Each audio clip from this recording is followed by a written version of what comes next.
Les animes et les mangas nous narrent des histoires fantastiques. Allant du pirate qui rêve de trouver un trésor, au pompier ressemblant à un démon mais voulant être un héros, jusqu'au lycéen devant être professeur particulier pour des quintuplés. Dans ces histoires, ce sont aussi les personnages avec qui on va partager ces folles aventures qui peuvent nous inspirer, nous faire vibrer ou bien même nous fasciner. Aujourd'hui, petit focus sur un antagoniste incarnant parfaitement le mal destructeur de monde, voici l'analyse sur Moro de Dragon Ball Super. Bien entendu, j'ai oublié de le préciser, mais ça va spoiler sévère. Donc avant la vidéo, valide à l'arc Moro, ou bien tu t'en branles et bienvenue quand même.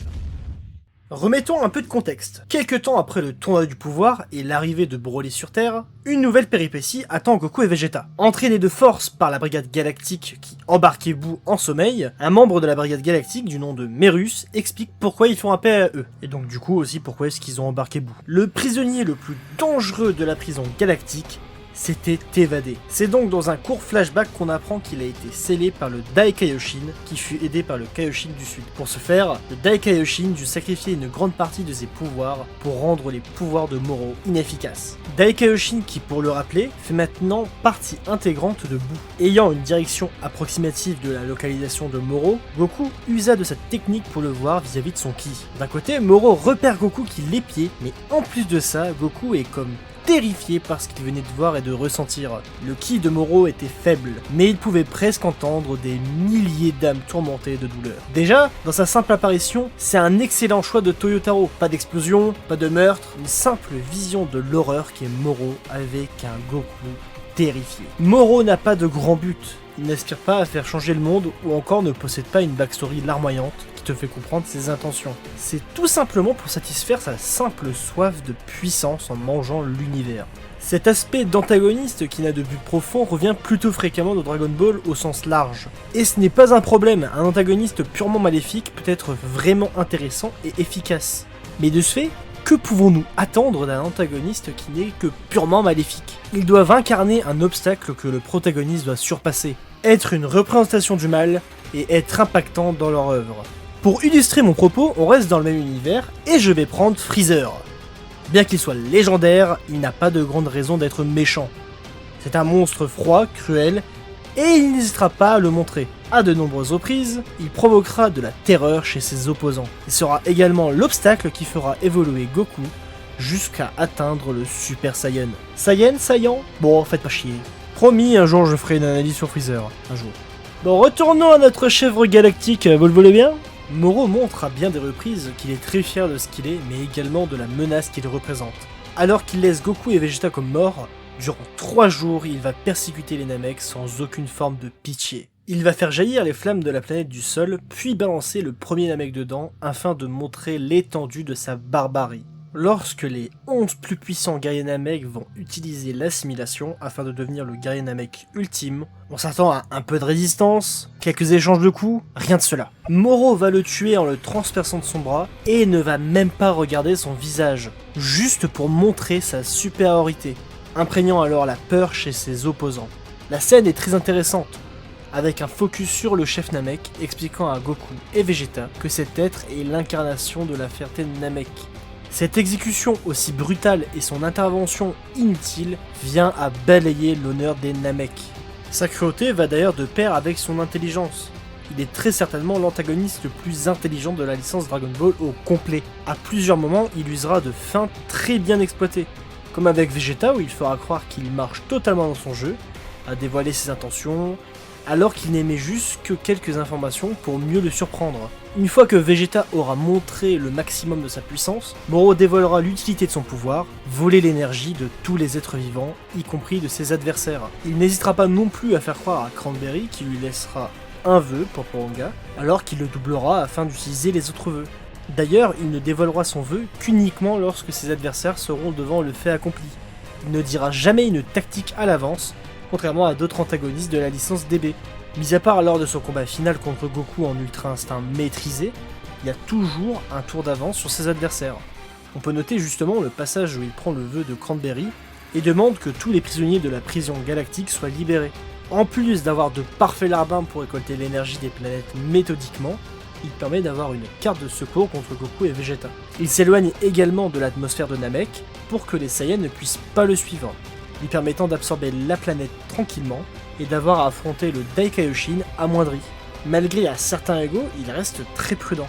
Ça me permet également de rebondir sur un point qui est énormément reproché à Moro, il n'a pas achevé ses adversaires où il attendait qu'ils deviennent plus forts.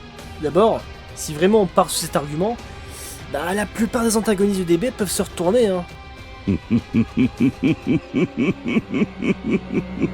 Mais pour y répondre sans être sarcastique, il a tout intérêt à attendre que ses adversaires deviennent plus puissants. Il le dit lui-même, plus ils deviennent puissants, plus il absorbera de l'énergie de qualité, et plus son pouvoir grandira. C'est pour ça, lorsqu'il apprend que Goku et Vegeta s'entraînent, il ne va rien faire et va carrément retirer ses troupes qui attaquaient la Terre. Moro est une sorte de voleur, plus il y a de choses à voler, mieux il se portera.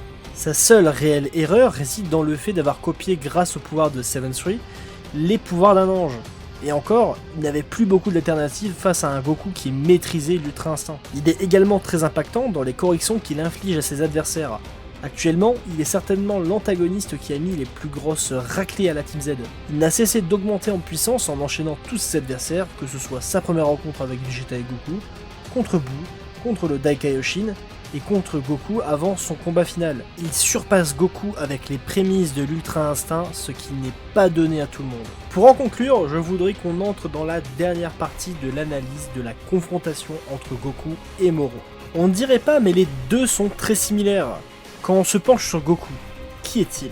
C'est un génie du combat qui s'approprie les techniques de tout le monde. Quasiment aucune des techniques qu'il utilise viennent de lui. Mis à part le Jaken, oui la technique pierre-feuille-ciseaux, le reste vient des autres.